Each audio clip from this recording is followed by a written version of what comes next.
Start.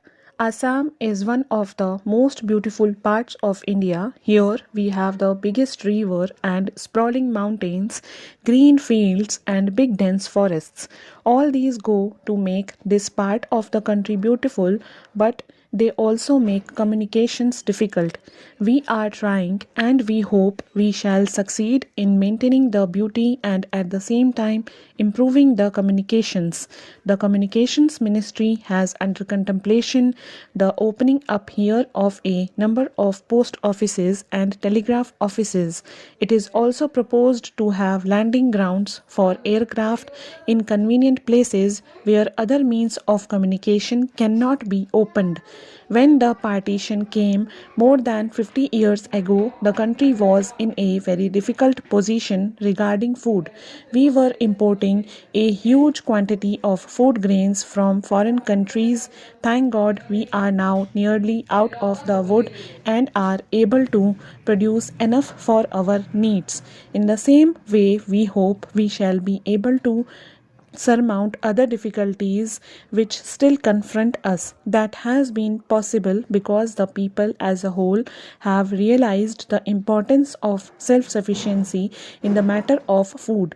They have all helped in producing more. There is no dearth of cloth now in the country. I am hoping that any other difficulties that we still have will be solved without much delay.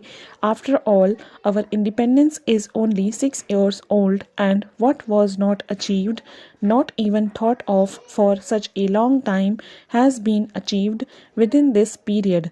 I would therefore earnestly ask you to devote all your energies to the betterment of your own conditions through the council which has been established here. A constitution can be only what its people want it to be. If you make good use of the constitutional provisions, you will find they are good enough for you. You may rest assured that the Government of India and the Government of Assam will ever be ready to give you such assistance and help as you need.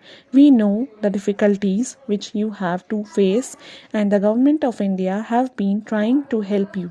The opportunities that you have now got are of great value.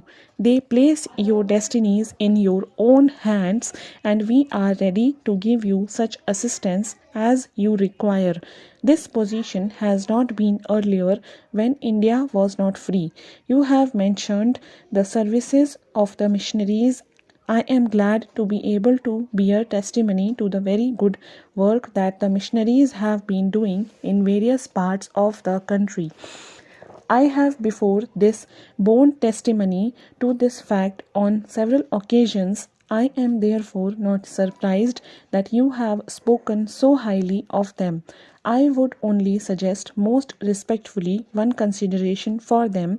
All of us, whether Christians or non Christians, appreciate their services, but as Mahatma Gandhi used to say, we would appreciate their services all the more if they had not been conditioned by one thing and rendered purely out of love for you and not with a view to conversion.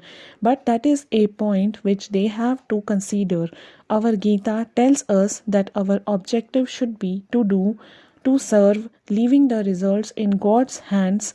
It tells us not to hanker for results but only to serve. If the service has been rendered in that spirit, it would have been still more welcome. Our constitution pledges itself to give freedom to every individual in the country to have any faith he likes. A Christian is as dear to India as a Hindu or a Muslim or a follower of any other religion. We know too that a Christian regards himself as an Indian as much as a Hindu does. That has been only one of our great points, not only now but since time immemorial. To you who live in these hills, it is not necessary to point out that for reaching a peak you can go by several routes. We want everyone to feel that peak is his and he can reach it by any route that he chooses. Therefore, there can be no objection to any Christian preaching Christianity to Indian Christians or even to non Christians, and the government is determined to give full effect to these provisions of the Constitution. I know that for some time past, some kind of agitation with regard to missionaries has been going on. There is no objection to any Christian preaching his religion. If any objection has been taken, that is not due to the preaching of Christianity, but due to other kinds of activities which some of them have been illegally carrying on. There is even less objection to any social service which anyone has to render to the people.